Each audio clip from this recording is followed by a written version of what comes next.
Hello and welcome to Slamfire Radio, episode 629, recording live October 29th, 2025. I'm your host, Dustin. I'm another host, Cowtown Tony. And I'm Kyle. Also one of our hosts. So at least one of the parents is around. The others are still MIA, but at least we got the Kyle, you're kind of like the cool uncle, right? Like we can throw a party while you're around. Okay. Sure, I'll go with that one. Yeah, It's a lot better than being called dad. Yeah, right. All right, well, why don't we start with what we did in guns this week? Kyle, you actually haven't been on for a little bit. What have you been up to in guns? Yeah, I missed last week because it was my son's birthday, so spent the night with my boy, had dinner. But not a lot with actual guns, but I have spent a little bit of time on the Ace. Oh. So I think I've logged 11 sessions with it, basically every day except for Wednesday last week and then last night and tonight. And so far I have logged over 26,000 rounds on it. Sounds like a virtual gun would need a rebuild by now. Yeah. So it is both good and frustrating on multiple levels. I mean, it's a video game, so sometimes it does glitch, processing. Also, I have some bad habits, apparently. I have a real hard time seeing sights. Oh. And apparently my grip is completely off. Because now I'm gripping the gun and I'll use an actual one. So I tend to go deep into the web with my hand. But that ends up forcing my sights to the left. Right. So I actually have to come up and actually put the beaver tail almost on that first knuckle. Yep. In order to have my sights aligned. And I mean, it's good because obviously, hey, maybe that was why I've been having so much issues, because I've been having to muscle my gun and really focus on the sights to make shots. Yep. But it's been good. I've had some really good moments. The other night, I was actually getting a little frustrated. My hands are like sore. Like they're sore. Calluses are starting to build up. Like last night, if I was sitting there debating if I was jump on it, but then the ball game was on. I'm like, I feel like watching the ball game. I was gonna actually tape them up because it was affecting my grip, because I just being ginger with like my pinky, it would end up like drinking tea and stick out, and it ended up being weird grips and having to adjust. But it's I gotta spend some time, because even my draws, like I feel like I have awful draws because I have to try to get something under a 1.5 draw on that thing. Really? Yeah, it is. I'm having a hard time getting up and on. And like sometimes, just like real shooting, I'm hammering away. It's working good. And other times I can't hit crap. So, I think, I mean, it's still a little early to say, but I think it will be good, especially if I keep up on it and actually focus on the things and improving, and not just getting caught up with trying to move up the scoreboard. Obviously, I'm trying to get the best score I can on these stages, but I also look at the scores, and some of the scores, how the heck are they doing that? And I think a lot of them aren't doing out of a holster, but even still, I know there's some really good shooters out there. But I think it'll be good in the long run. But just like dry fire, you're gonna have to focus on it and not just try and game it and that. And you do need some space. Like there's some stages I don't want to do the whole turn, look, and teleport to a spot on the stage. So I'm dealing with the space that I have. I've been basically going out on the patio every night to do it, because that's where the most space I have to actually move around. I tried it in here. I was hitting monitors and stuff. And I actually, I feel that. I busted my one of my cables, my tether cable this last weekend, so I feel that. Yeah. Mondak, do you find that you take it less seriously since it's free and easy? No, actually, I don't take it less seriously. I take it serious. But it is real easy to just go, and not take the time to slow down and really analyze everything that's going on. I've caught myself a number of times, more times I'd like to admit, where it's like, oh, didn't hit that. Okay, fine. Restart and just go, and not even looking at the splits. Okay, what was my draw on that time? What was my transition? That was another thing that's sucking, like trying to get less than a 0.3 transition on targets. I regularly hit between 0.9 and like 1.3 splits on the target, and I'm trying to slow that down. But when I was talking, I don't know, a while ago, where I went to the range and I was working on that, I can slow down my split on target, but it doesn't translate to increased transition time. So that's where I got to work on calling my shot and moving and actually transitioning targets, instead of basically, I think what I'm doing is just waiting for confirmation, like taking the shot. Yeah, no, I am basically deciding, yeah, no, my sights look good. Let's move now. I don't know. It's a number of things I'm working on. And like people here in the main topic, yeah, the pistol, I think, yeah. So yeah, do I take it less seriously? No, I take it just as serious, because that's the thing with the scoreboard and everything, is it gives you something to aim for. Like they have different levels, like steel, silver, bronze, gold, diamond, platinum, ace, basically in increasing order on how you do on a stage. So it's similar to like a classification system and that. So you always have something to strive for, and you see the leaderboard with their hit factors and everything. So it's kind of like a little mini competition itself. So I do take it serious, probably too serious sometimes, because I do get frustrated at times and just go longer than I should. Like, no, I'm tired. I am not shooting better on this. I keep getting worse because I'm just tired. I'm frustrated and I should stop. And so just like anything, just like real training with real live ammo, you gotta take your time. It just makes it easier to put more rounds down range because you don't have to pay for it. Like, it calculates 30 cents per round, and it said I've saved basically almost $7,900. So I don't know if that's going to come through. No, that's not going to come through. Wow. That's not considering all the broken parts you have on a gun that's 25,000 rounds in. Well, that's over 26,000 rounds in the last 2 weeks, basically. Yeah. So, and in that, I think like I've shot one ace that happened the other night. I was really stoked at that one. Like when it showed up with that, I was like, what? Holy cow. Like 5 diamonds, 12 platinums, 38 gold, and then I do have some silver, bronze, and steel in there. So yeah, cool. It's fun though. I think it's definitely valuable, but just like anything, you have to be honest with it and approach it with the right mindset and just general approach. I will touch on Memorial again because I am a terrible, horrible human being, because I failed to mention that that I met up with a listener and was potential co-host when you guys were running. Dustin Heller. Ran into him at Memorial, so we talked and kind of had our own mini competition going there, because Canadians. And hats off to Justin. He took the win on that match. So nice. Good for him. Yeah. And I mean, he's tall. He's like Adriel. Yeah, he's tall, big. So, but super nice guy. Glad we ran into him. Got a chance to meet him in person, because we've chatted over Instagram and we've had him on the show. So yeah, I wanted to mention that.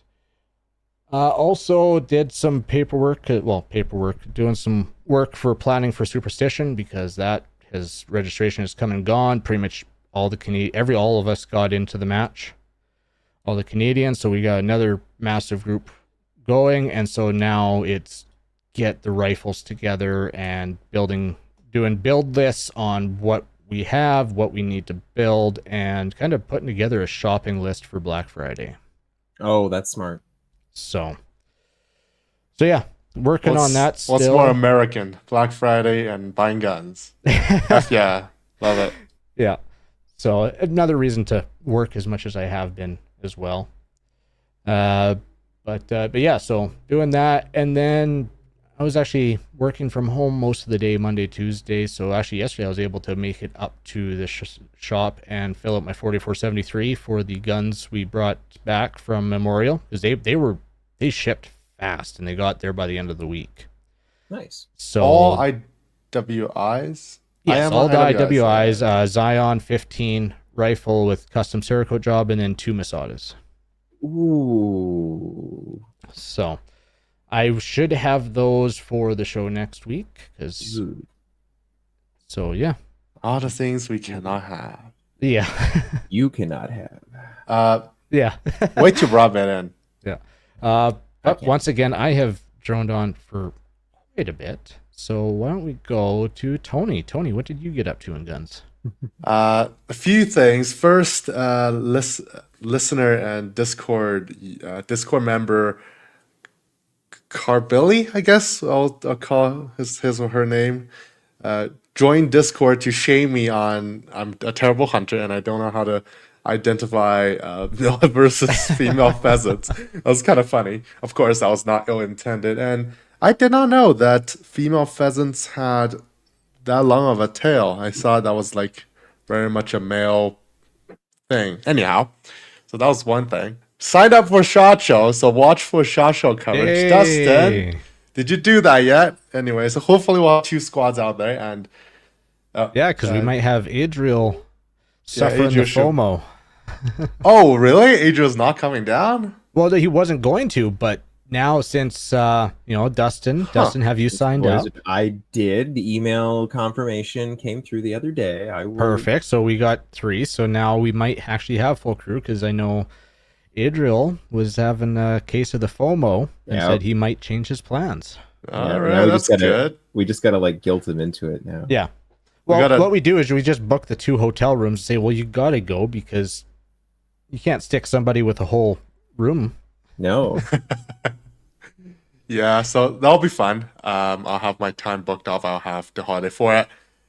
I'll probably be going to the PSA booths a lot. But that's just Tony. That's where we're gonna lose you. Yeah, it's like, oh my god, the new 2011. They're going to manufacturing this year, which is interesting. There hasn't been a ton of update on it. But I did some more range time for hunting related stuff, and I don't know if Adriel's still watching. I see he had a comment on it. He asked me, because my Savage had light strike issues, at what point would I trust my gun? And the results are here. Ooh. The answer is probably never. At this Less than 50%? Pretty much. There's 2 types of brass here. I specifically picked these brasses because these are once fired commercial brass that I got. So I loaded them into the Spear Hawkcore 150 soft points, I guess.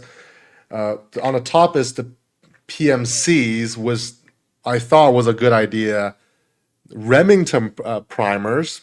I think 9.5 is the standard large rifle, but only 3 out of the 10 shot. For the PPUs and the Ginex primers, it's not much better. 7 of the 10 shot, which is very odd because last time I was at the range, when I had, I think that was twice fire brass, most of them were Federals, and they all shot fine. So I don't. Now I'm confused. Like, the gun went back to Savage in Canada. They said it's fine. It came back. The first range trip I had with it, everything shot fine, and now it started to have problem again. And if you're checking out Savage Impulse related stuff, there's a small YouTube channel on YouTube called Shop Towel, and he have a whole series of how he is experimenting with his own Savage Impulse. He had barrel changes, stock changes, and he also had a light strike issue. How he, so to speak, resolved it was flushing the whole bolt assembly with like gun oil and then blowing it out. I don't have that kind of an air compressor, and it's too close to hunting season now that I don't want to do that. And also a side effect is he went, I forgot what he went to. I think he went to a 22 arc or something like that. A pretty boutique caliber in the end as a barrel change. So like things are quite different about that gun now. To the point, I think other than the receiver, it's not really, and the bolt, it's not really stock anymore. So that's really, I don't know. I might borrow Adriel's 300 Win Mag and just let my shoulder rip. That'll probably be okay. And there's a good thing though. I did see 3 deers on my way to the range, and I was able to quickly identify there's one mother and 2 fawns, but I wasn't fast enough to identify them as muleys or whitetail. So maybe some improvement would be needed for that. And last time I wasn't too confident on if I hit the steel plate at 200, but it turns out I was hitting all along. It's just the large steel plate at 200 doesn't really swing and it doesn't make the right sound. So I saw I was missing, but it was actually fine. And I was able to shoot the medium-sized plate too, so that's all good. And I thought shoot some groups. They look horrible. So these are 100s. This shots goes with this guy. The third guy, I don't even know where it went. This is a little bit more reasonable. This is actually was the hunting bullet. And I found out, if you go see on Discord again, there is a way for me to jam up my Acu trigger to the point that it doesn't want to pull, and I have to manually push it back forward to reset the safety blade. So that's also a concern. Not great. I haven't been having, I don't know. It's sounding like that rifle needs to get replaced. Yeah, I know. I just had a quick look. Even like Tibney says their Acu trigger will not work in the impulse. Exactly. That's the issue. So like they did something with that. I really want to like this gun because it's quite unique. But if I ever do a video review, I believe Adriel will, because I'll send this up to him, that it is really a solution looking for a problem. And the problem now has been completely fixed by Beretta, was their new BRX1. It's like, why would you want an American straight bow rifle in Europe? Like, just if you are in America, shoot an AR-10. If you're in Europe, just shoot a European gun, I guess. So now this thing really doesn't have a place. I got it for a good deal, so I'll get rid of it. I won't lose too much money on it, but just, it's like, if I really want to build something, maybe I should have went with the original idea and get a MRA Maverick and build a pseudo AR-10. That could be a option, or some kind of a Remington 700 or Savage 110 even, where aftermarket support is a lot better just because this is kind of a unique setup.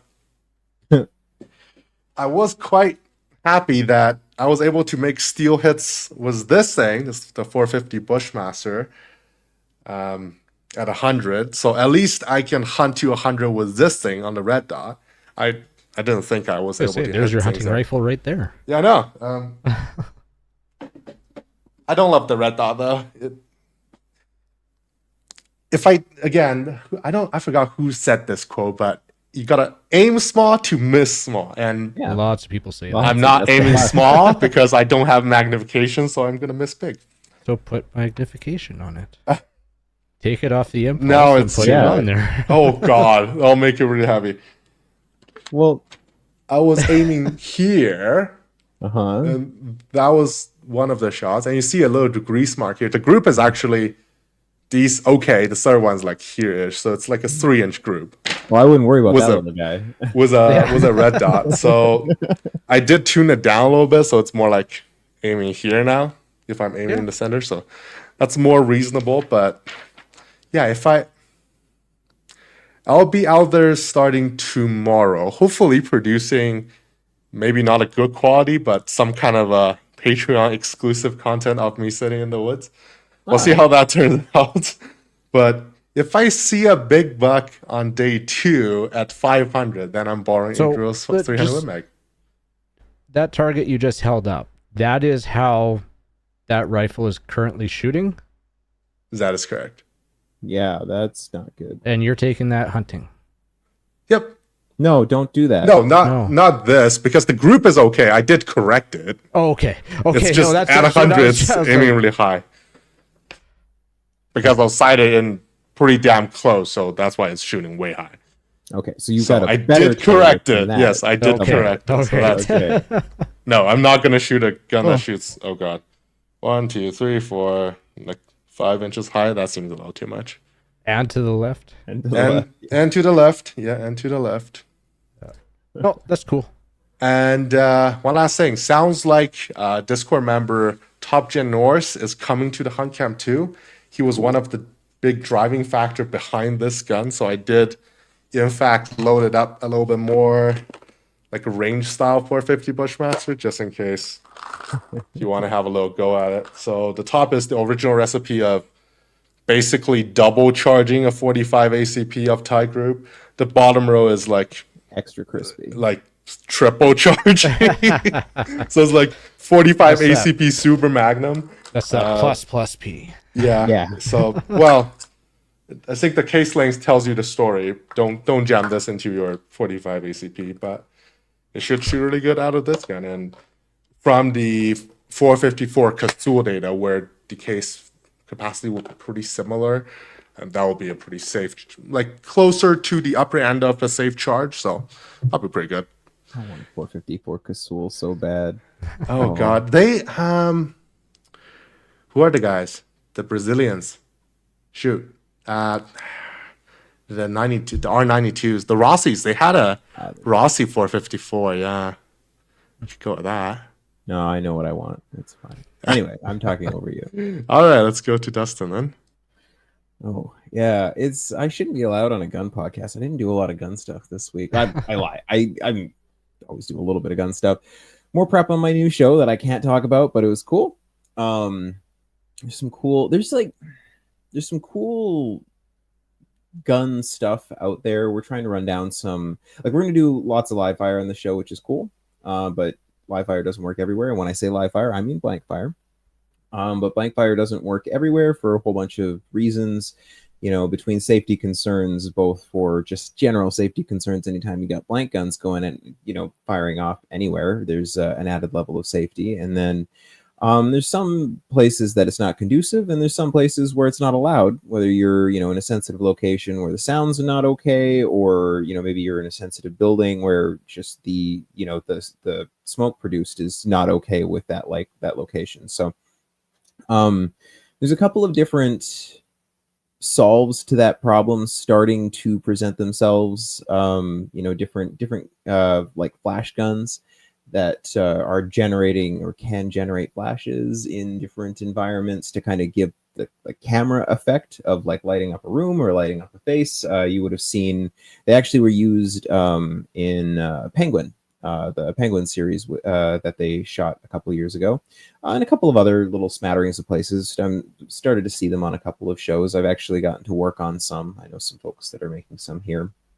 So these are guns just built like specifically for the flash. It's not like a different load you're putting in there. Or? Yeah. So they're combination. Like most of them tend to be shells of airsoft guns, mostly, not always.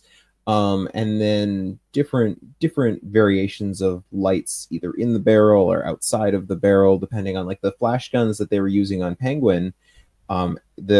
They were using a high intensity flash bulb that was actually outside the barrel that you'd paint out, that digitally just paint that out. But what it would do when you pull the trigger and it would flash, and it was communicating with the camera, so because otherwise you get like a rolling shutter effect. So it'd be synced with the camera. They call them like phase sync light guns, I think is what they're called. But because you'd get a muzzle, like when you shoot a real gun, you're going to get a muzzle flash. When you shoot even a blank gun, that powder, it lights off outside the barrel, and it kind of lights up your cast or whoever's holding the thing.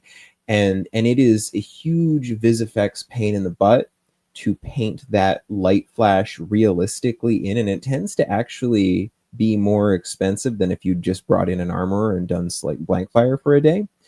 So they're trying to, there's like film just is trying to film and find sort of ways to solve some of those problems. Because if you're in a small room, you might not want to do blank fire just for the noise of it alone, right? Plus you get casings that go places. I've definitely pulled casings out of walls before. So like you literally pull them out of the drywall, because crimped casings they're sharp, and you don't want to catch one of those in the wrong spot either. So yeah, so cool stuff. Like I said, like that, just beyond exploring some of that world, that's kind of all I could talk about there. But there's some cool stuff on the that's available that's like supplementing, still doing blank fire stuff. And so I don't think that that's a bad thing. I think that more tools that we have in our toolbox to make movies cool, awesome. I did my monthly MP check-in. So a couple of months ago, I sent off a message or an email to my federal MP over back when Carney said that the gun confiscation was, as we all remember, completely voluntary. And I haven't actually gotten a reply from my MP yet. I had one of his staff members say, we will, we're looking into this with more details, and if you have more information and more details, Terry will get back to you. And Terry hasn't gotten back to me yet. And I was trying to organize another actual face-to-face conversation about this for the fall, and we're in fall, and still haven't had a confirmation of a date yet. Real surprising. I did get a letter from him today, though, that just because I think that they think they're going to an election, or at least they're preparing for one. Yeah, so I did that. I don't know if anybody saw Grand Thumb put out a video on the KH9 SD, and I have been drooling over this thing ever since. It's gorgeous. It's basically, it's like it was birthed out of the owner of B&T. He wanted to design a new Spectre M4. If anybody doesn't know what a Spectre M4 is, it's this cool little 9mm subgun that came out in the 80s. It's Italian, and there's not it never found its footing because it came out at a time where the American market, it wasn't allowed to exist. It's found some limited use in some police forces. There's a couple of little weird quirks about it, but I actually really love the Spectre M4. I've gotten to play around with a couple of them. Fun fact: it is the gun that Will Smith's little SMG was built around in the movie I, Robot. The guts of the actual blank firing gun underneath are a Spectre M4. They're really cool. It's a neat little gun, and I'm drooling. Anything that's integrally suppressed gets me, happy. And this KH9, it also looks a lot like a Thompson, So I've been drooling over that. Can't have, but another one of those things that would be worth exploring. Are you sure you can't have it? Business license to try and import. Yeah, I've been doing some of my own VR. Like I said, I've been playing a lot of Into the Radius. It is really like Tarkov mixed with Stalker, and then a little bit of Pistol Whip. I obliterated my my tether cable. Unfortunately, I had it in a spot that has been good and safe and functional for 5 years until the other night. It was hanging off the edge. So the index tether cable has a quick detach thing, so you don't yank it out of your computer by accident. And it was just that detach was sitting right on the edge of my desk, and I was playing a Pistol Whip real quick before I stopped for the night. And I got a little too close to the edge where my desk was, brought my hand down, I whacked my knuckles real hard, and I bent the connector such that it didn't deactivate on me then, but it never activated again. So that was $150 oopsies that I had to bite the bullet and order myself a new tether cable that shows up sometime this week. But oops. And as kind of mentioned before, but I registered for SHOT Show. So, barring some natural disaster or something, it looks like the boys are going to SHOT Show together. So that's exciting. Yeah, that'd be And awesome. yeah, that's it. That's all I did for gun stuff this week. I mean, probably not. There's probably more. There's always a little bit more. I always like after the show, I'm like, oh, I didn't talk about this and this. And yeah, I don't know. I was in my safe the other day and I realized there's still some guns that need to be cleaned, which is, I thought I had cleaned them all, but I discovered there's a few that need to be cleaned. So I might do that. Anyway, I'm going to move us right along to upcoming events. We don't have Kelly or Adriel here to talk about the Maple Seeds. They did send out a last email. Winding down for the season. Tony, you are muted, or not? You're not muted. Oh, sorry. Yeah, they sent out the last email for the season, November. Still can't hear you. Really? Yeah, I can hear him. Anyway, Tony's going to figure out his. Oh. Yeah, I can see that you are not muted. Oh no, you are muted. Here. Now he is. Can you hear me? Can't unmute guest. You're muted. Well, can you hear Kyle? Nope, not working. Sorry, I don't know. Tony broke his. You can't hear me talking microphone. to you? I can't hear you either. Is this me? Can I? It's you, because I can hear you. I don't know what's you. Going on. We have drama. Yeah. Anyway, thank you, Queen of Lunatic. He can. Well, I can hear Dustin too. It was me. I have a little mechanical switch on my thing here that I accidentally put. Here, I thought we were having the Kelly delay, but yeah, no. I'm just. So as I was saying, they did send out a last email for this year, I believe. Last event will be November the 8th in Georgian Bay Hunter and Anglers Club in Ontario, and it looks like the event is up in Eventbrite, and you can get your ticket there. Everybody should. Maple Seeds are fun. Oh, it looks like it's the waitlist now, so it seems to be popular. If you want to try to squeeze in, that might happen. I would encourage everybody that is even curious, get on their mailing list so that next year, when they start coming out with different maple seeds, that you don't end up on a wait list and you get a chance to do one because they're a lot of fun. Hunting Gear Guy, guess what? Adriel's not here today because he's giving a PAL course. I think. Yeah, Lee, he is doing courses in the middle of nowhere. I know, right? Yeah, upcoming 15th, 16th November. That will be at Shore Park. And December 6th at St. Lena, which is like northeast of Edmonton. And 7th in Bonnyville, December. And December 13th, 14th back at Shore Park. That should wrap up his year, but if you are interested in a private PAL course, you can also reach out to Adriel on his website. Yeah, so. he likes money and doesn't like personal time, so he will give a personal PAL course if you entice him with whatever. And he is supposed to show up at Hunt Camp tomorrow night. He's gonna be so tired. Well, I'll be out there alone for a little bit, so hopefully we'll see something. Yeah. Well, and since you guys are used to camping together, maybe you guys can share a room and shot since he snores. I do too, so that's fine. I don't. All right, 3 gun matches. There's one coming up at SPFGA Sherwood Park. Shore Park, and then Chaz on the 8th. Shore Park is on the 1st. Right. Both November. They might do winter matches. We'll see about that.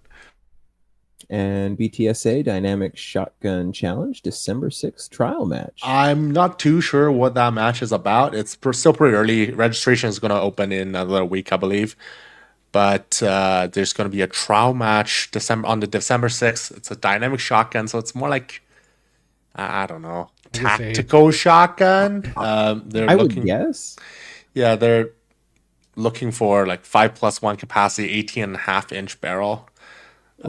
With or without chokes, and I think they're shooting mostly buckshot and slugs. So it'll be pretty interesting. If you don't have anything to do is it going to be a Saturday?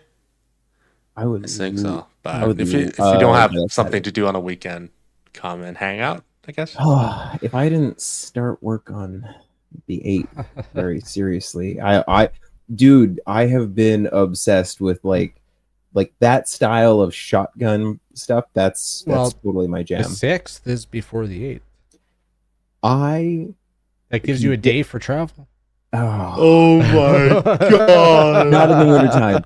I'm not driving over. I have a rule. I don't drive through the mountains in the wintertime. I did that when I moved here, and I swore I would never do it to myself again. He has escaped the winter. He's never coming back. Yes, correct. I look at the white stuff that's up on the mountains, and I say, yes, stay there. And then for the week that it lands on the ground here, I don't go anywhere, and I just walk around and enjoy it. But you have to look at them to get deers. Not really, not here. Anyway, moving on to news. The CCFR YouTube channel just broke 100,000 subs. That's really exciting. Nice. So congrats to them. They're excuse me. The CCFR on SK government actions. The Saskatchewan government has taken some actions to protect gun owners, at least similar actions as Alberta, protecting gun owners from like the confiscation scheme. I think they're planning on rolling out some similar licensing system for any confiscation agent. So that's kind of cool. Way to go, my home province. One more reason why you're cool and why, I don't know. The door is always open for me to move back to Saskatchewan, I guess.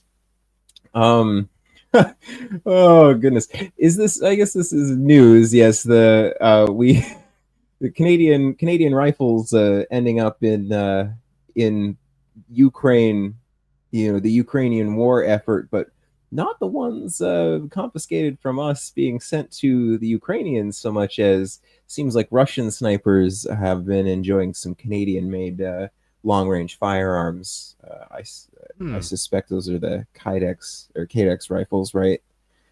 So, I haven't actually read the article. Nice. Yeah.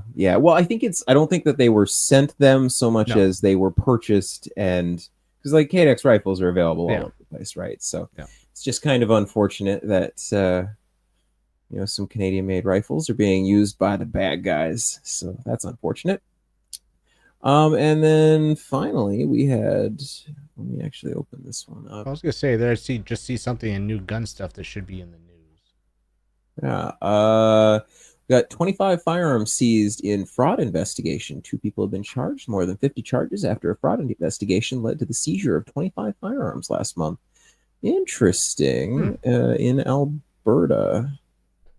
In Calgary too. I didn't know none of that.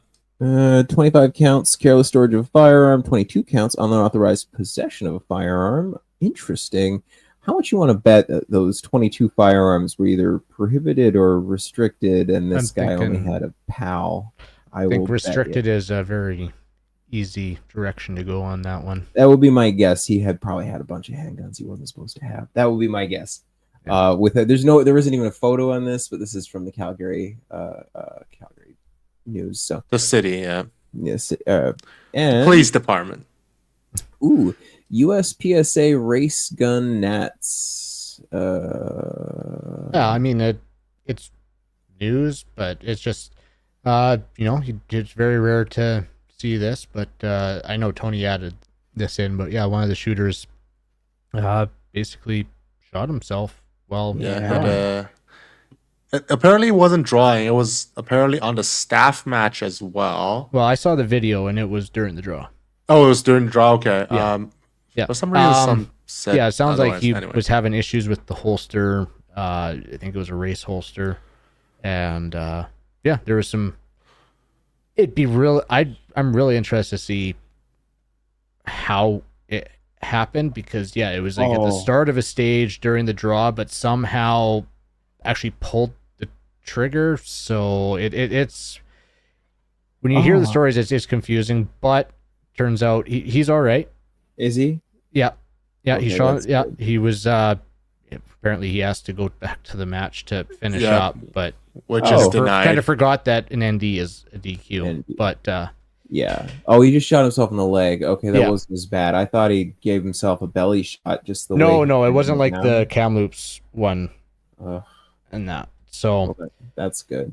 Yeah, So Watch he, the video. he's all right. He will survive, and nothing ended up being not a serious injury or life-threatening injury. So, but good example from, I know, of course, it is third hand, fourth hand speculation, but that there was some jankiness with the holster, and he was having issues with the holster all day, issues of whether the safety was on. So it's just a reminder, if you're having issues with your holster, seriously have a good look at it. Remember, I know I'm guilty of grabbing that gun and pulling out of the holster, and by the time it even meets my other hand, that safety's off because I use it as a shelf. Yep. Just an extra reminder, just to get back to those fundamentals and not having that safety off until you're presenting out. Yeah, that's So- that whole slow is smooth, smooth is fast. Don't No, shoot slow is yourself in the slow, leg. smooth is fast. Slow is slow, smooth is fast. Sure. Anywho, but- moving right along. Yes, I think the one last thing. I think the highlight is everyone's calm and yes. the emergency was called. Everything was dealt with properly, and he was able to be treated. Yeah, Although yeah, not sounds like life threatening, but the response and how it was handled was really well done. That's good. He's still going to get a nickname for the rest of Oh, his life, probably. undoubtedly. Yeah. But yeah. All right, moving on to new gun stuff. We got Blade Tech holster. Tony, you want to share a screen here?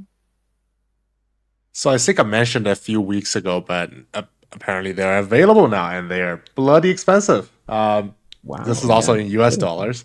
Oh. Yeah. Ooh. So it's So what is special what about is- this holster? you can I don't actually know now because I think it's still that you can change the retention level Oh. after the fact. Yeah, But look at all the I thought the adjustments. Omni was all this. One holster, you could basically, as long as you had the same light, you could use the same holster for multiple guns, and you could. I thought you could change your retention level on. The Omni, No, but- you cannot. That's Okay. that's just for different guns. But the Omnivore had a kind of a serious downfall, as in different guns fits it quite differently, and your trigger coverage may or may not be considered as acceptable. Depends on who you ask. Right. This seems to be a make and model specific. So far, it's the most two popular law enforcement models. The Glock, apparently Glock 19 and 17 will fit in the whole. 34 did as you- well. Actually, speaking of Interesting. news, did you guys talk about Glock last week? Oh, did we ever? Okay, I'm sorry, I haven't had a chance to catch the episode. I just wanted to make sure that was covered. Yeah. Yes. So it looks like you will have the same holster for your long Glock versus short Glock. That's kind of interesting. I guess it's maybe holding on to the trigger guard. Yeah, an open bottom. Yeah. And then your SIG, all the different size SIGs. No 1911s yet. I'll wait for that to happen. I don't know. I don't think there's a lot of 1911 active holster out there, and I'm don't getting think so. slightly nervous because 3-gun requires you to run around like a maniac with the pistol loaded. So sometimes it's a good thing to have. The second thing is I double checked that I'm actually not. So this is kind of related to what I did in guns, but I wasn't crazy. But they did add this button for you to request Hodgdon, which is one of the largest reloading powder makers out there, to request a load. So you can say like, I want to load, for example, crazy. I did submit one, so we'll see what they say. But for example, I said I want a 450 Bushmaster load with the cheap Hornady bullets, FMJs, 230 grain, so 45 ACP standard bullets. I'm gonna shoot it under a load of tight group. It doesn't say how many grains, which is kind of interesting. I guess they'll try to figure it out, and Well, like a that's standard what you're CCI asking them primer. That's what for. you're asking them for. Yeah, that's really cool. though. Yeah. I thought the idea is you have a load and you want them to like validate it something. Well, yeah, No, request load development service. So yeah. you want them to Request- develop a load. Yeah. customer load development. Why is it called customer load? Is this request custom load development for optimize? Anyway, so it doesn't seem cool. to cost anything. So if you have some wild ideas, So might be that's interesting. it. Should put in request them to do for 400 Corban. Maybe I'll try that. But yeah, that's interesting things happening at Hodgdon's website. I'll link that in Discord as well, hodgdonreloading.com, where you go check all your Hodgdon powder reloading data. They have a little yellow button now. That's really cool that they like that. Seems Yeah. like it's free service. That's neat. Cool. Well, now for our main topic, we have Adam Reiser joining us. All right. And for tonight's main topic, we have Adam Reiser on the show. Welcome, Adam. What's up, guys? Good to see you again. Yeah, good to see you too. Wish I could have made it out this past weekend. I forgot that was going on this weekend, but I was busy working anyways, so that wasn't on my radar. But you are fresh home after Vortex Shootout. So to start out with, why don't you give us, because it was a different format this year, why don't you give us a quick breakdown on how it deferred and what your thoughts were? Yeah, so I had actually never shot this match before, so I didn't really know, but it was sort of like Battle for the South is the not Memorial. Vortex Shootout was always the not Texas 3-gun, Texas 3-gun. So it used to be very big natural terrain stages, things along those lines. And Jeremy Moore basically decided, hey, I don't want to drive all the way out to, I think it was at Reveille. And he does gas gun matches and stuff at this range is local to him. So he moved it to that range. And so it turned into much more of a base stage match. So it was 8 stages total. 5 of them were in bays. Most of those used 2 bays. So there's a lot of like shoot 2 guns in one bay, then run to another bay. And then 3 of them were more or less like shoot a couple things and then lay down and shoot an absolutely shit ton of long range rifle. One of the stages had 14 long range rifle targets on it, and I think the closest one was like 385 yards. The farthest was like 710. Oh, so wow, that's a big stage. Ton of long range rifle shooting, yeah. So stage times for the winners were, I think if you broke 50, but I think if you got under 60 seconds on anything, you're almost guaranteed to win that stage. I think the longest stage was like 75, so they were all reasonably close. I think there might have been a high 40s in there somewhere, but I don't remember. But a lot of pretty challenging shooting. A lot of like partialed up 50-yard rifle paper, a lot of long distance pistol and slug shooting. There was 120-yard slug plate / pistol target that was like C-zone size. Oh wow! Lots and lots of hard pistol shooting, and quite a few slugs, a little bit of buckshot, like pretty decent mix. And big stages that had a lot of places to like really run it off the rails. Well, that's awesome. Because when I first heard that he was going base style, I know there was a bunch of people bummed. I was actually kind of excited to potentially be able to shoot because I feel I'm better at base stages, but it's kind of cool to hear that he was able to keep like the length and challenge of the stages with still doing predominantly base style. Yeah, they definitely were still very big stages. They still definitely had a lot of like very challenging shooting going on, and a lot of like props and stuff. So the bed of a pickup truck was one shooting position. The top of a school bus, like there was a ladder that went to like a hatch in the top of the school bus, and you shot out of the top. There was a helicopter hull. You shot out of the back seat. You shot out of the front seat of a SUV. You shot out of the front seat of a Hummer. It was a very short guy friendly match. There was a lot of very small areas where like everyone would pile into the SUV and they're like, God, it's so tight in here. And I got in, I was like, I can't even reach the pedals, you guys. Like, I don't know what you're talking about. This is going to be just fine. Yeah. Nice. So, and then, yeah, utilizing bay to bay style so you can stretch the legs a little bit. Would you say like for your more like, obviously you just said for the smaller guys, but for fast runners, was this definitely geared towards them, or was it more positional? All the stages had a lot of movement. I would say it wasn't a lot of like super tight technical hit your position exactly. There was a little bit of that, but mostly covering a lot of ground. Aggressive shotgun shooting on the move, really aggressive pistol shooting with like a combination of steel and paper. And then, a couple of the stages had at least like 50 yards of running from one bay to the other, because you kind of like shoot your way into one bay and then you'd run all the way out of it, all the way around to the next bay, and then halfway into the next bay before you got to your like, and then there would always be like some really hard shooting when you got there. So after one that was probably like, I bet it was like a 60-yard dead sprint, and then you had to shoot like some 3-inch plates at 50 yards with the rifle when you got there. So, so yeah, definitely like some stuff where you got your heart rate up quite a bit. And then by the time you got there, you were like, I need to do more cardio because that sucks. Yeah, every time. Yeah. Yep. Do you do much training to bring your cardio kind of back down, or do you No, so I don't train from like a physical standpoint. I don't train specifically for 3-gun at all because I'm a rock climber and an alpinist and a mountain biker. So like doing those things is what makes me fit for this.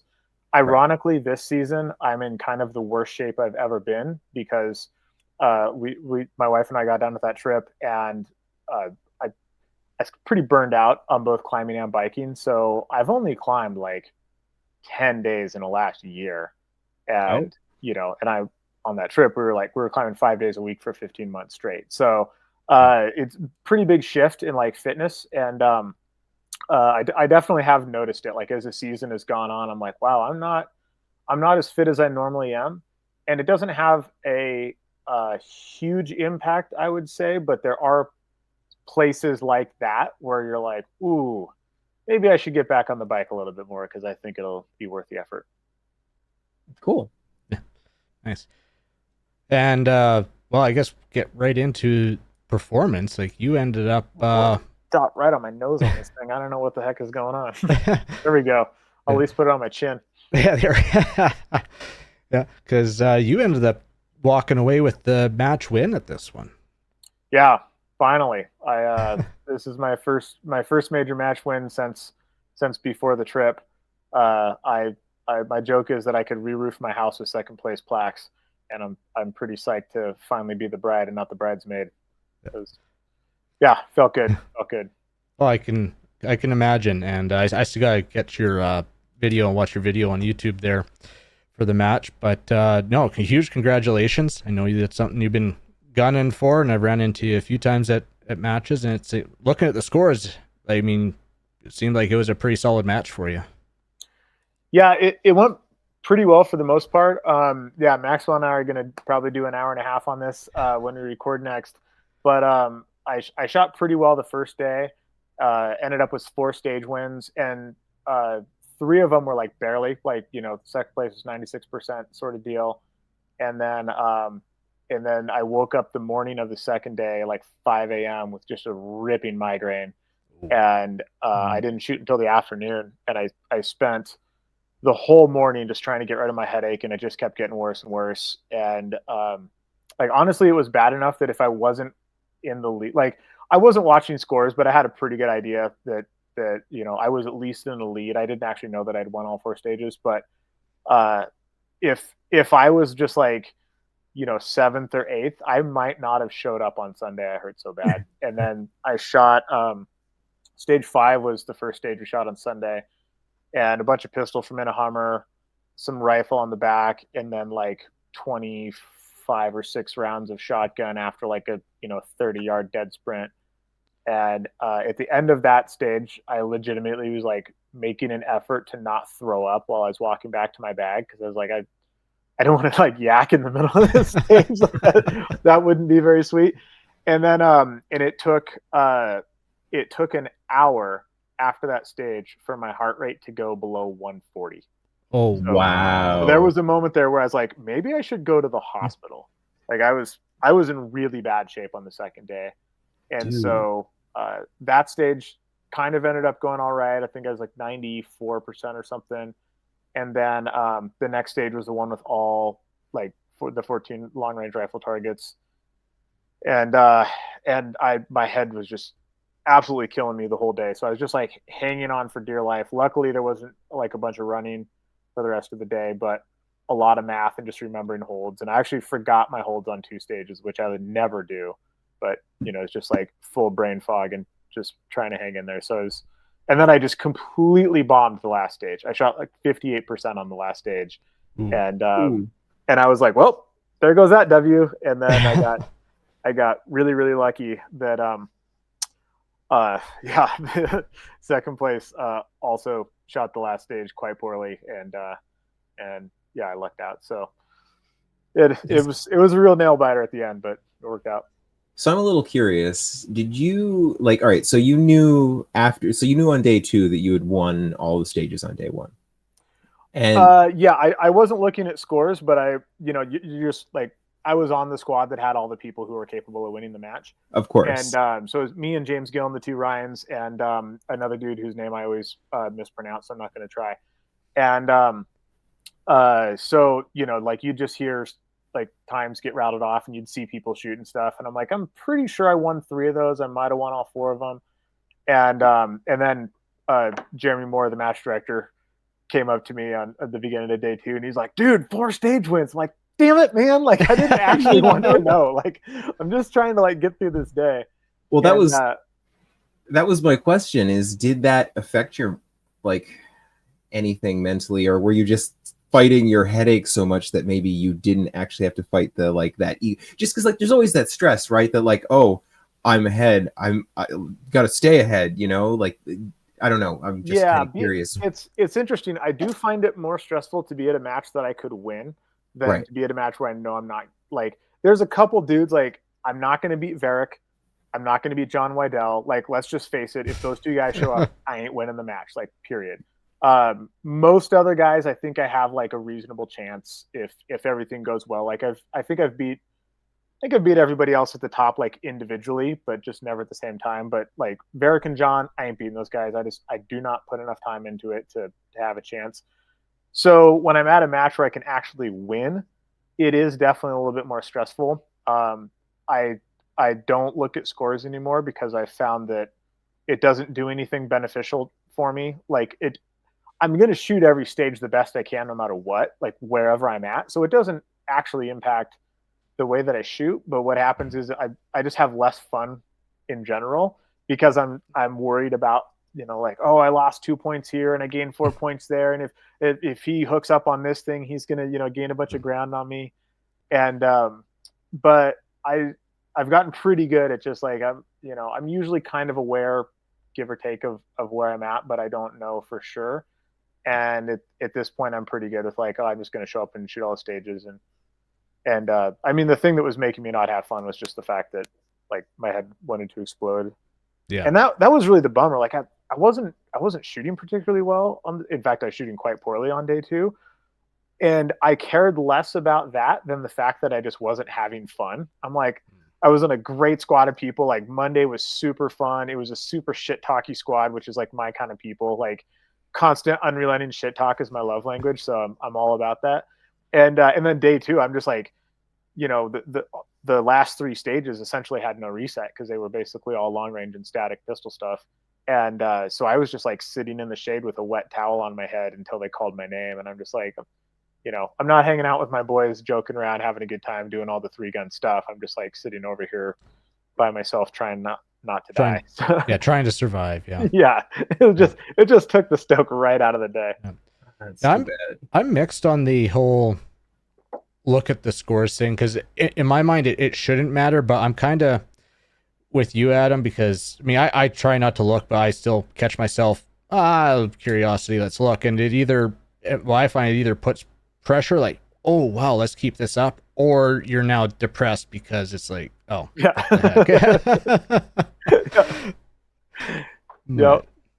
Yeah, it's like, I can see if you're like super squad in a pistol match where you can make like little tiny aggression changes based off of where you're like, I could see maybe that, but in 3-gun there's just too much going on. Yeah. Like, you can't really adjust on that level. I've been shooting 3-gun since 2013, and on exactly 1 stage ever have I adjusted a stage plan based off of how I was doing in a match. And honestly, in retrospect, I probably would have shot exactly the same stage plan anyway. So I don't think it really helps. I think you need to be in a mental place where if you become aware of how you're doing accidentally, it doesn't just like explode your brain. So like when Jeremy came up and he's like, "Holy shit, dude, you have 4 stage wins," I wasn't like, "Oh shit," it's like, so yeah, you just need to be in a place where you're like, oh, okay, like I felt pretty good about yesterday. I didn't know it was that good, and like that's where you want to be at. But I'm still just going to shoot every stage and just like execute my program. So shouldn't make a difference. For sure. Yeah. Well, it's awesome. I did want, actually originally why we were going to have you on the show, and then it just worked out with Vortex Shootout, and it goes to further the point. But you had kind of alluded, you had taken some time off shooting, did about 15 months, I think we were talking before the show, Yep. to climb and mountain bike, no shooting at all. And I know you and Maxwell did cover this on the Perf, but we kind of wanted to get you on and your take on how you go from being one of the top guys, taking a year and a half off, coming back and being right back up top there. Yeah. So super quick recap. What happened was my wife and I both quit our jobs.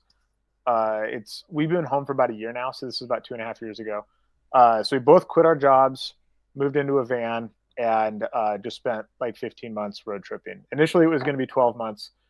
And at 9 months, we were like, 12's not enough. We need a little bit more. So we called up the guys who were renting our house and asked them if they wanted to extend, and they did. So we added 3 more.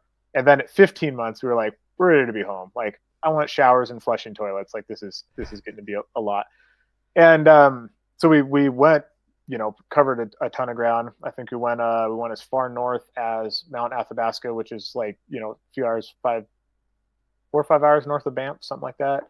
Mm-hmm. Spent a shit ton of time in Squamish. My wife's Canadian. She's got family all over on the West Coast there. So a bunch of time on Vancouver Island, all up and down the West Coast. Went down to Arizona. And then at some point we bailed out east.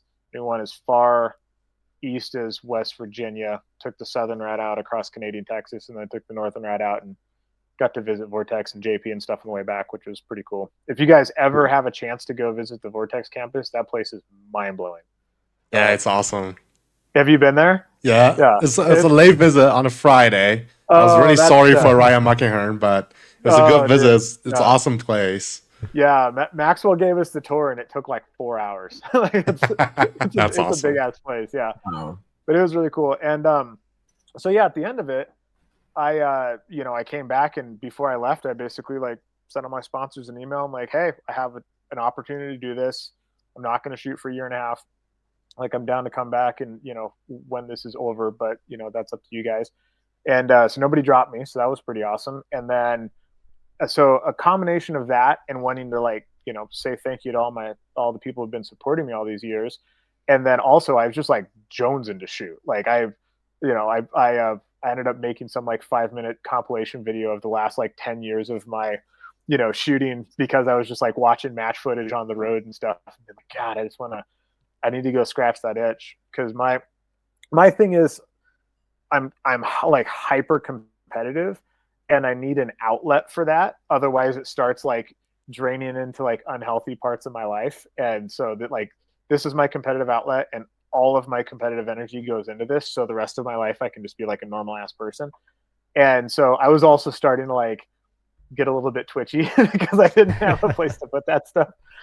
And so then when I came back, I was, I wanted to put in a big season to say thanks to all the sponsors. And I really just wanted to shoot a shitload because I've been doing nothing but climbing. I hadn't shot at all.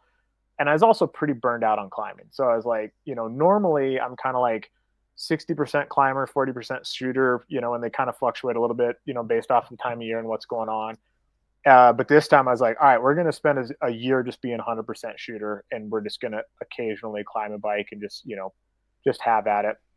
And so I pretty much signed up for everything I thought I could get into, and a couple things I didn't think I could get into. And if my count is right, I think I had 12 major matches on the calendar.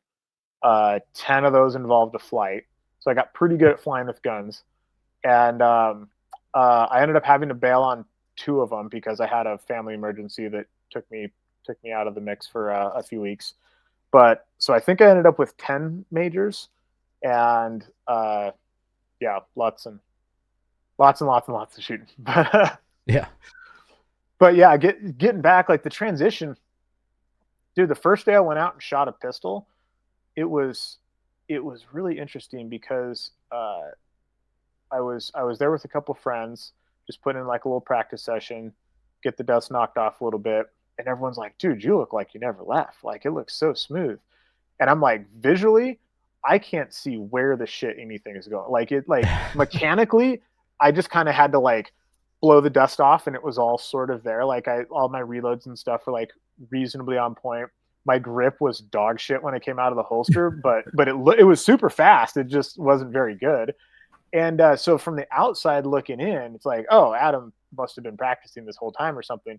But visually and the feel, like everything felt way more violent than it normally does, and I couldn't track the dot at all. It like movement was really weird. I super choppy in and out of positions. The like the fine tuning stuff. That's the difference between like the fast guy who's spraying bullets and the guy who's fast and hitting what he's shooting at. Like that gap was the thing that was like really missing. So Right. that took a lot of time and more rounds than I would care to admit for just to kind of like get back to like what I consider to be baseline.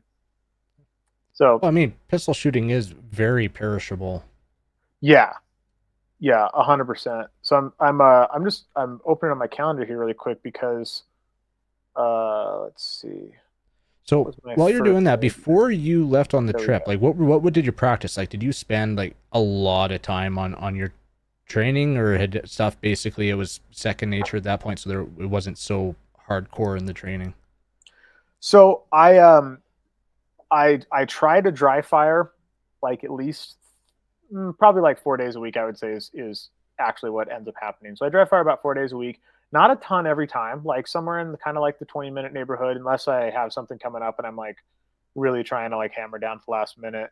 And then these days I would say, and then immediately before the trip as well, if I make it to the range twice a month, I'm doing pretty good. Right. And so I'll generally put in like a pretty healthy, like in the neighborhood of 400 or 500 round practice session a couple times a month when I get there, and or a couple times a week, and I don't shoot a lot of locals, which is really a bummer because our local scene here is super good. We have 150 person local matches Oh wow. twice a month, which is mind blowing. And like we got one of our dudes just got top 10 at race gun nationals in LO. Another dude broke the top 20 in open. Like we got some super legit shooters here. And so I wish I could take more advantage of that, but mostly it's just like heading down to the armory and, you know, putting in a good practice session down there, or going out to Slipsa and putting in a practice session out there. And for most of the first part coming back, basically all my practice sessions were pistol because it's the most perishable. It's the hardest to get back. Like the rifle and the shotgun, I feel like those are kind of at a point where I can just kind of like pull them out of the closet and you know, make sure everything is good, and then just like go to a match and do like pretty okay. But I can't do that with the pistol. Right. Well, actually, this brings up a question that I've been kind of thinking about and planning as I see people and asking. But do you feel like, because you just said you spent pretty much all your time on the pistol, do you feel like the pistol shooting and the pistol training translates in some way to the long guns? Yeah, kind of. So I think the visual part, in terms of just like, you know, staying target focused and bringing dots into stuff and getting used to like having that visual representation of what's going on, is huge. I think movement is harder with long guns. Like I shoot a pistol on the move way better than I shoot a rifle or a shotgun on the move. Right. And so I think, and then, you know, trigger control, things along those lines. I think most of the things you're doing with the pistol translate to the long guns, but the inverse is not true. So like if I could only practice with one gun, I would obviously only practice the pistol. And I think the amount of fall off that happens and how fast it happens with the pistol. Have you guys ever heard Daniel Horner's balloon analogy? I don't think so. So yeah, I don't recall. Yeah, so he's got I steal this from him all the time, but it's the best. It's the best example of three gun that I've ever heard. So he says, three gun, your skills are a giant warehouse that's full of balloons. And one balloon is, a trigger control on a pistol. One balloon is recoil. One balloon is long range shooting. One balloon is shotgun. Like all of these balloons represent different things. And whenever you're not there, they're all falling towards the floor. And your mission is to get them all up into the rafters, right? But whenever you're spending your time smacking one balloon up, all the other ones are falling down. And the problem is you have to get all these balloons up in the air, but they all fall at different rates. So some balloons, like you could smack up into the rafters and just get them stuck there. So for me, long range rifle is that balloon. I can just whack it up into the rafters, it's stuck up there, and I don't have to touch it. And I can just go execute on that whenever I want, even if I've taken a bunch of time off. Pistol shooting, that balloon is basically made of lead. It just, like as soon as you stop hitting it, it just falls to the floor immediately. And then everything else is like somewhere in the middle. So what I was really doing was when I got back, I was just like, we're going to start executing on the most perishable skills first. And so immediately just started pistol shooting, went down to the armory, and I was just working like just really basic drills. I'm talking like, 2 shots, transition 2 shots at like 10 yards on open targets, things like that. Just getting used to going from A zone to A zone instead of from cardboard to cardboard. I think probably my first like 2 or 3 practice sessions, I wasn't even doing anything from the draw because I was like, I just want to get my grip back to the way it needs to be. I want everything to be good. I'm not going to add a draw that's not on point right now. And so I was just, all my live fire was like, I would draw the gun, load it, and then shoot a mag worth of live fire stuff without ever reholstering the gun. And then I was working draws and reloads in the basement here where it doesn't cost anything. Right. And so that was really, it was like really focus the time on the things that you need the ammo for when you're at the range, and don't spend any time doing anything that you don't need ammo for at the range. Yeah. Makes sense.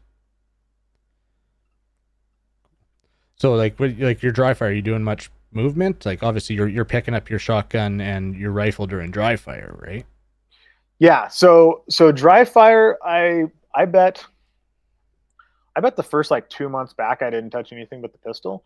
Right. And then once I had the pistol in a spot where I'm like, okay, I'm back to, let's call it 85%. Like I'm getting back there, like maybe I'm 90% of my previous self. Like I could start bringing those other guns in. Then I started playing around with some shotgun rifle stuff. At the time, I was still thinking about trying to make the shotgun world shoot team in what they call standard division, which what we would call TAC ops, because the qualifiers were coming up this season. And I was like, that'd be really fun to like go to Greece, represent the country. And, but I'd switched to open for eyesight issues essentially. And I was like, well, I'm looking at the open team right now. We got, we got John Wydell, Varick Bicey, Brian Nelson, Scott Green, Joe Farewell, like 5 or 6. I'm like, these are the guys trying to make that team. I can count to 4, and my name's not on that list. Like, let's just be real. So I'm like, all right, well, I used to shoot TAC. I should be fine.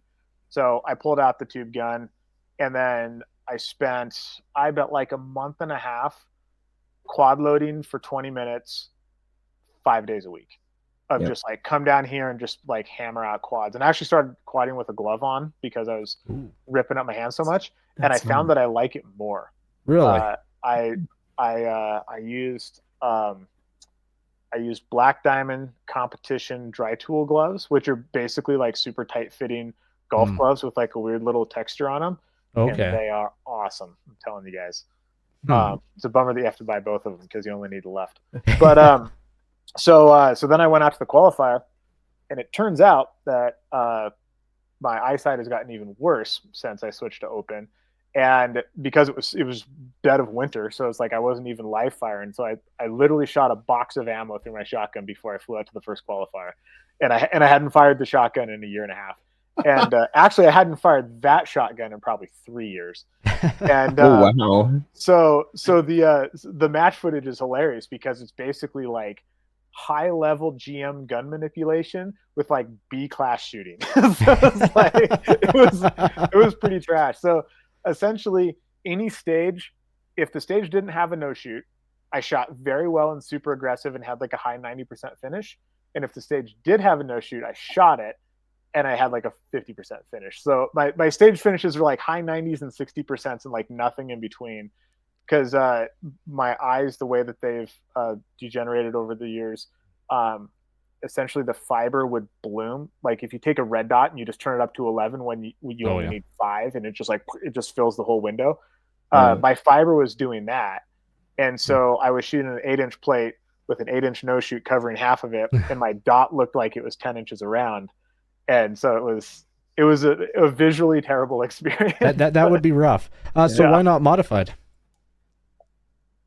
At that point, I was just kind of over it. Like I'd poured so much time into like that little chunk, and I was so pissed off after that match. I literally sold my caddies to the guy that we were staying with. So yeah, he was like, "Oh, I've been wanting some of those Kings caddies," and I'm like, "Here you go. It'll cost this much." And I gave him like a ridiculous deal. And I did think about that, but I looked at the modified field and I was like, I'm gonna have to put in like this level of effort all the way through the summer in order to make that.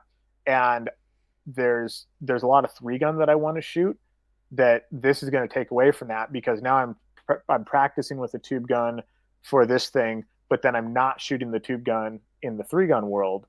Right. And so I was like, I don't want to split and do both of them shitty. I just want to like pick a lane. And I like 3-gun more than I like IPSC shotgun. And honestly, like the style, I dig the technicality of it, but I really don't like the 3-2-1 format where there's 3 short courses, 1 medium course, and 1 long course. Oh, really? You don't like that? No, because I was like, I like giant ass 150-second, Ironman stages. I don't want to fly to Texas and load 8 rounds and shoot 8 rounds. It's like, what am I doing here? This is too much time for 8 rounds. Well, and that's why I shoot. Yeah, that's good, because that's why. One reason why I still shoot tube gun is because I like quad loading. Like once you figure it out, it is fun. And you feel like a G when you execute well. Yeah. Yeah, 100%. Yeah. The other reason is I just don't have the money for a dissident. So. Yeah. Well, that's the reason I haven't gone to modified, because I was like, I'm pot committed to a dissident at this point. I'm like, I'm not gonna, like, I didn't get any kind of deal. They don't sponsor me, nothing. I just bought one. And I'm like, fuck, those are expensive. They're not cheap guns. No, they're not. No. Is there a division where a modified shotgun will fit in for 3-gun or no? Yeah, I mean, modified, like the USPSA modified shotgun division or shotgun 3-gun division is literally copy and pasted from the modified rule book. Got it. But then you have to change your rifle and stuff too. Yeah, I got to change my rifle. Can't shoot the Alice pistol that I bought. That kind of stuff. Like, honestly though, modified, if I didn't already own an open division pistol and an open division shotgun, like if my house burned down and I had to rebuy everything tomorrow, I'd probably go shoot modified, because I do sort of like the equipment set a little bit better. I think it's like a more contemporary batch of guns. But dude, like, have you looked at like a not fucking round level Briley shotgun with like all those things are crazy town. Like they an open division shotgun, like by a lot. It's pretty wild. Oh yeah, no, what Briley's doing with them, like the comps and everything, like those modified shotguns are just, every time I see them at a match, they're just getting crazier and crazier. Yeah. I'm actually on the fence. Like, I'm big debate right now on what I do next year. I think next year will be my last year TAC Ops, but even then I might switch mid-year to modified. I don't know. You should. I don't know yet. Well, what do you have to do to move from TAC to modified? My big holdback is my pistol. So I got to get either a slide cut for optics for my 2011 or buy a new 2011 with being able to put the optic on there. So, dude, just get your slide cut. Yeah. Put a dot on it, go shoot mod. And that's the thing. I thought about just sending my slide away to get cut, but part of me still wants to keep the irons there just in case I decide to go do limited in USPSA or you'll never use them again. You'll never use them again. I have taken the sights off of all of my guns, and I even cut my old Glocks that I don't shoot anymore just in case I decide to shoot them. Right. You will never use irons ever. Yep. It's Can a you one-way cut your street. limb cat or no? My Limcat? No, What? so my Limcat is, It's a frame mount red dot, right? well, it's a frame mount and it's compensated, so it doesn't work for modified. So Right. Well, why don't you just, if you're really that fussy about it, why don't you just get a second slide for your because gun? that's minimum $600. Oh no. Oh god, Oh Yeah, I know. no. $100. You're in the wrong sport if you're fussing about $600. Oh, no. Dude. No, I know. I was gonna I say won't put that can money do to math. ammo and travel. Yeah, no, it's just a matter of doing it. So, and Superstition, I don't like their modified rules. So, Dude, Superstition's rule set is all kinds of jacked. yeah, because your shotgun basically has to fit in a box, and Yeah, Oh, doesn't not that, like, again. your with pistol the has to fit in a bosses. box too. So even I bet you my 2011 I wouldn't be able to shoot in stealth at probably not. Superstition. No, don't shoot modified. All the high end modified shooters I know just shoot open to Superstition. Well, and the thing is, with I mean, other than AJ, but like with a 13+1 capacity in the shotgun, there's not a lot of advantage to open division over modified from like equipment wise until you actually start getting into like very big shotgun stages. I mean, Yeah. AJ won multi-gun nationals with the tube gun and beat Varric and John. Like there just wasn't enough shotgun to separate them. So, I mean, you can just do that. Works out just fine. Just plus up that thing and come shoot open, buddy. Yeah.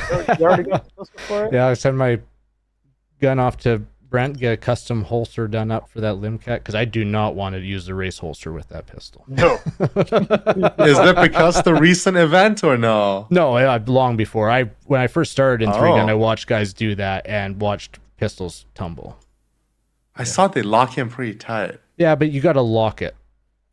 Right. And still, with a lot of these natural terrain stages and having to lay down and the jumping around, you've seen some of my match videos and how much jumping around. If there's a ledge to jump off of or up on, I'm doing it.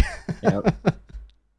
No, proper holster. Have you watched James Gill's Instagram video from Vortex Shootout? No, I haven't. That guy just gets me every time. Dude, James is a psychopath. He Yeah. is so crazy. So, for people who don't know James Gill, he is a Marine with one leg and one eye, and he's the guy who got second place right behind me. Beat me on half the stages.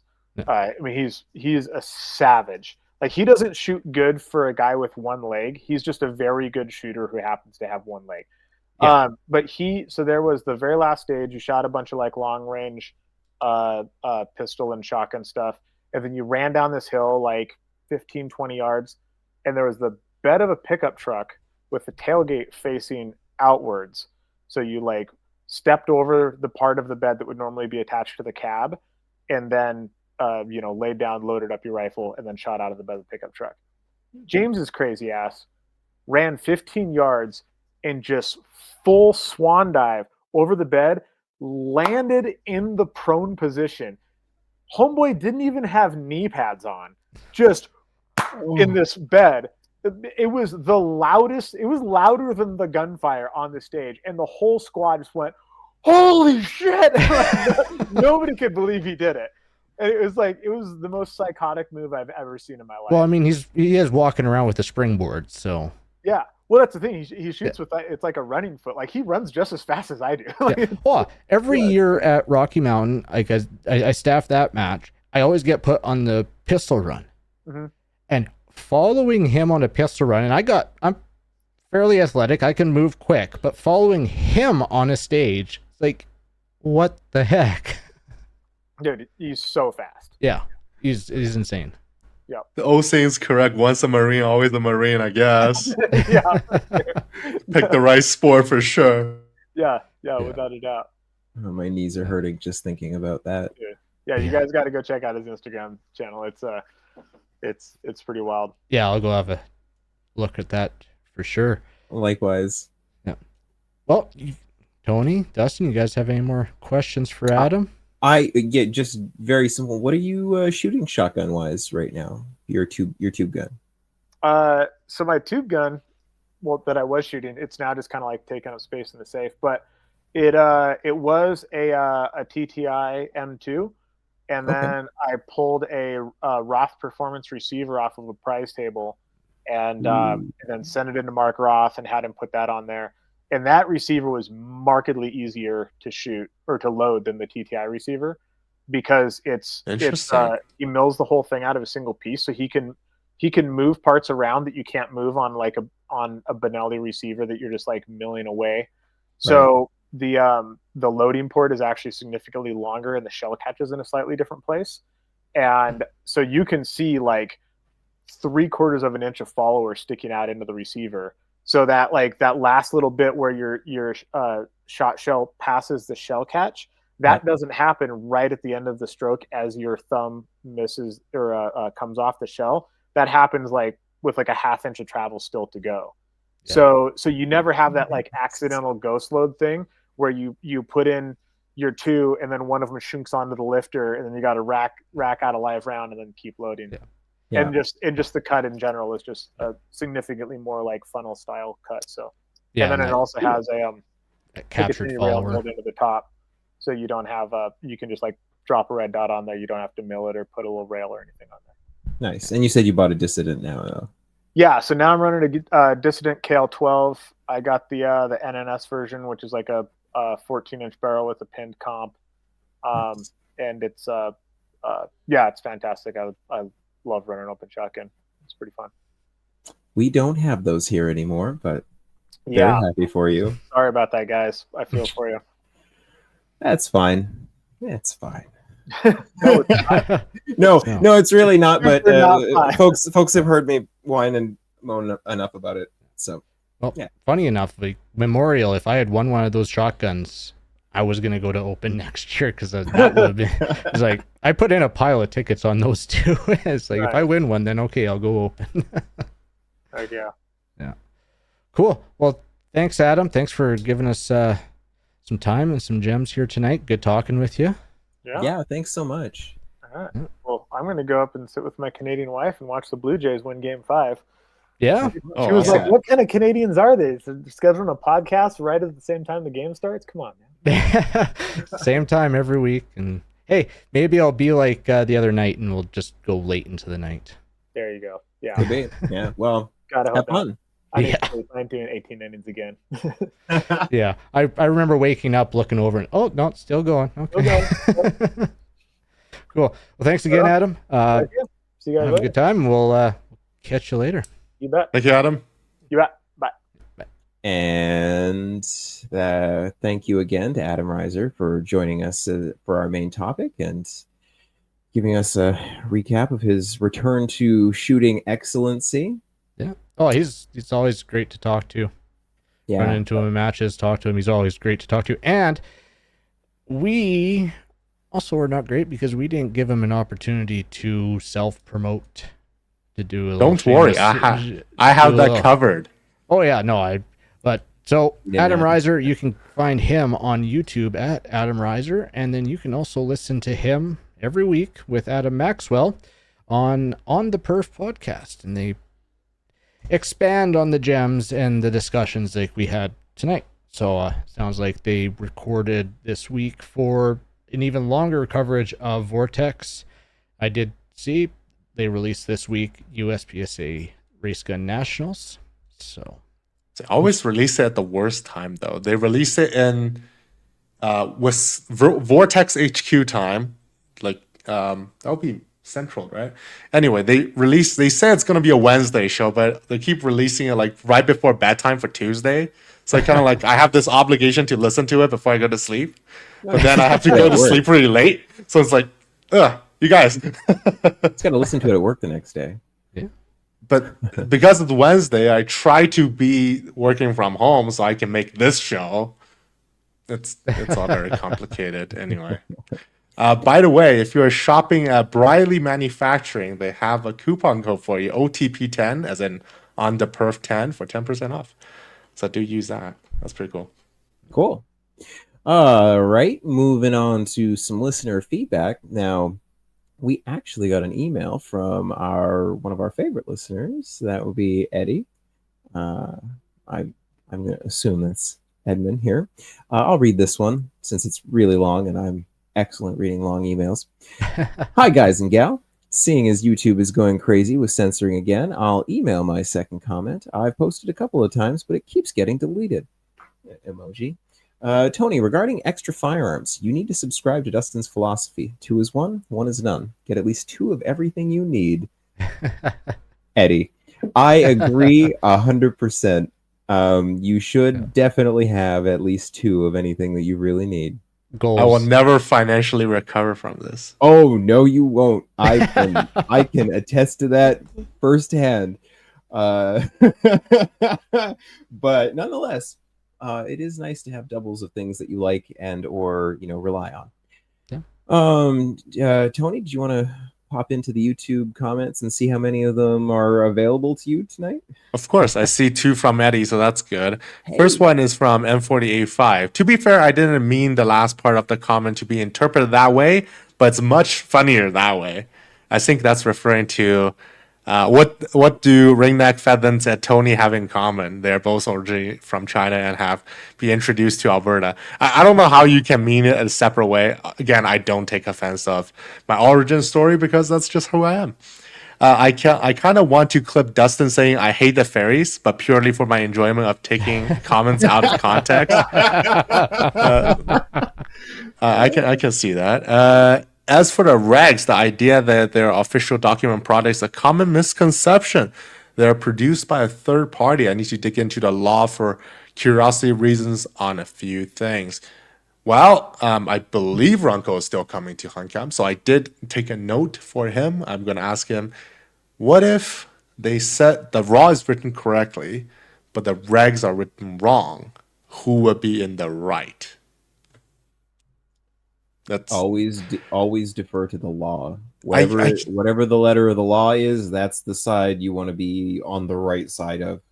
Everything for sure, but I'm just thinking, is there going to be innocent mistakes like that? Because Probably. as a regular Joe, I think it's a valid question, because that is like, okay, printed by a third party, but still put out as a representation of the hunting regulations available for the public versus them telling you lawyer jargon stuff. Go look at this. So that's an interesting question. Fair. We'll see. And we haven't heard a long time from the Grisant testing and review video. Billy Wright 9256 says, doesn't like Canadian light loads, works fine with American loads. Crying smiley face. That's interesting. Maybe, I don't know. It's because the American loads are a little heavier, more powerful, more freedom, warmer. Oh, that you know what? Yeah. And then we have 3 more comments on episode 628, which will be last week. Dustin, you should get another over-under shotgun, a short-barreled pistol grip over-under like Chuck Norris used in The Hitman. You could craft a leg holster for it too with your kaida skills. If you're planning to scoop Adriel's over-under, keep in mind he likes to buy low and sell high. So really, really fun quick story about that. I did a movie many years ago called The Marine 5. It was a WWE movie, had a whole bunch of wrestlers in it, and it was about this biker gang. We had tons of guns, and this one character had a shotgun, and I insisted he have an over-under sawed off pistol grip shotgun that we got a leg holster made for and everything, and I really, really wanted it afterwards. Yeah, you're not wrong. That's the thing I need in my life. If you put a pistol grip on a SS211, would that be legal or not? Nope, that would make it under the 26 inches overall firearms length, and that would make it prohibited. But from the factory is okay? It's still under 26 inches. I don't know. It's like it'd be quite a bit under 26 inches. Like that SR. I don't even think it's like factory 26 inches. If it is, it's real close. But like without the stock, you would be nowhere near that. I wouldn't. But like I think like a short barrel shotgun with a pistol grip, I think they just classify it restricted from the factory at that point, right? Because it's like then you just have a pistol shotgun. What if it's I 12 would gauge? guess. It's still, it's still like essentially it's a firearm designed to be fired by one hand, and it's short barreled. So, Well, like, yeah, I would we imagine had it would be this restricted. discussion with Full Hill Farm Training Dave before. Like, at what point? What's the tipping point for if it's designed for one hand? Like, if you stuff 3-inch Magnum in there, Dude. slugs, is it still designed for one hand fire? Tony, in the words of our public safety minister, That's don't true. ask me to explain the logic to you. Yeah, true. As for the liberal so-called public safety minister, Gary, oh yeah, you two are syncing together. A Eddie nice and you. segue. Yeah, documents show he wrote letters in support of immigration for a couple of Tommy Tiger members. Tamil Tigers. Tamil Yes, Tigers. This was his first big whoopsies. Yeah. Now he is in charge with securing our borders. His phone number was also found in RCMP seized Tommy Tiger fundraising document. Why do they have a fundraising document? Okay. Because Gary is very good at raising money for groups that are kind of hostile, like the liberals and Okay. apparently like the Tamil Tigers. Now he is an ace fundraiser for the liberals. Yeah. Emoji. Yeah, it's real interesting. And Eddie is saying censorship is happening again. He is emailing our second comment. Really? Even this way? I checked there's a section for us for published versus pending, and there's nothing pending, so I don't even see that. No, I've seen that this has happened to me too, and I don't know if it's just Google being unfriendly, YouTube being unfriendly, but like I've had this happen where like I'll make comments and then they just won't exist. They'll vanish off into the ether. And last comment from Adita Param 8736 on the last episode. On a note of lead-free 40mm bow-focus ammo, there should be jacketed tungsten rounds that exist. I guess that is very lead-free. Oh man, that would be 40 millimeters of tungsten coming at you. That would be a lot. But yeah, Joke. that's all the YouTube comment we have. Joke's on us. Tungsten's a controlled substance, not allowed. I'm not kidding. Yeah, you're not. You can't. As a Canadian, you can't just have a chunk of tungsten. You can't have a chunk of titanium either. You're not supposed to. Yeah, they're Really? controlled. Wait, what? Yeah, they're controlled materials in Canada. What? There are controlled materials now? You technically need to be licensed to possess a reasonably large quantity of that stuff. Yeah. Don't ask me, man. I don't make the rules. I just report them. Yeah. All right. I did not know that. Okay. So with that, sponsor links. We do have our sponsor link for Bass Pro and Brownells. Do we still have Brownells link, or is that? That should be there. I think Yeah. Brownells is always working. Bass Pro need to change over. If any of our awesome listeners are looking at making a purchase to Bass Pro or Brownells, please use our link. You'll help contribute a little bit to the show, and I think every like quarter-ish we will read off anonymized what everybody has bought, and judge you harshly or not harshly. Usually harshly. I kid. With that, thanks to our supporters on Patreon. If you'd like to support us, you can find us on these platforms, and then there's no platforms. If you'd like to email the show, please send an email to slamfireradio@gmail.com. And with that, do we have any shout-outs? Yeah. Shout out to Justin again, and then shout out to Adam Reiser for pulling the win and for coming on. Absolutely. Tony, shout Yeah, out. I'll give a shout out to the Adam Squared, as we call them, on the Perf Podcast. Always a great listen. They covered USPSA Race Gun Nationals this week, which was yesterday, and then probably the Vortex Shootout, which is quite interesting. Go see their respective YouTube channel as well. Adam Reiser at Adam Reiser 1 on YouTube, and 3 Gun AMAX for Adam Maxwell. And I want to shout out Adriel for being kind enough to use that shotgun that I was interested in, so that it will have a reduced price should I decide I want it for mine. All right, and with that, please join our Discord server. We're actually pretty active there. Watch us on Facebook, YouTube, and Twitch. Join the CCFR and also follow their YouTube. Let's see those numbers just keep on growing. And we will see you next week. See you next week. Good night, Kelly. Good night.